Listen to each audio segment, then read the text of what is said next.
povo brasileiro. Estou aqui de luto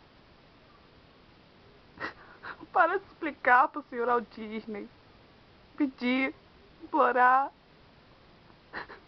para ele me levar um dia para Walt Disney. Eu já pedi minha mãe, mas ela sempre fala que não pode, que não tem dinheiro. Eu já cansei de ouvir isso dela. Hoje eu acabei de pedir para ela: mãe, me leva para Walt Disney, por favor. E ela sempre fala: não tenho dinheiro, não tenho dinheiro, não tenho dinheiro. Como eu posso aguentar isso? Nem como falar. Por favor, povo, entenda a minha dor.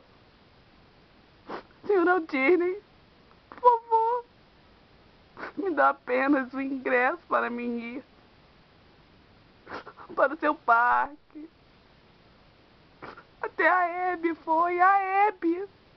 Quando eu vi aquilo na televisão, a Hebe no dia do seu aniversário, indo para o Disney. Como pode? Até a Hebe foi. Minha mãe, coitada. Eu falo assim dela, mas ela não tem culpa. Ela não tem dinheiro, o que eu posso fazer? Estou até de preto, ó, de luto. Tá vendo? Para mostrar minha dor pro povo. E pedir pro senhor Adil uma campanha. Vamos pedir para ele. Dá o ingresso pra Juliana. Me ajude, povo. Eu só quero só isso, só isso, só isso.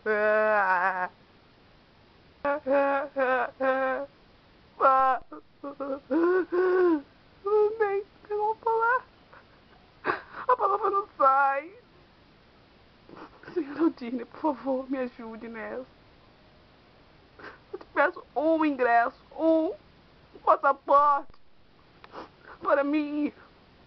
Só isso. Me dê um passaporte. E só isso, povo.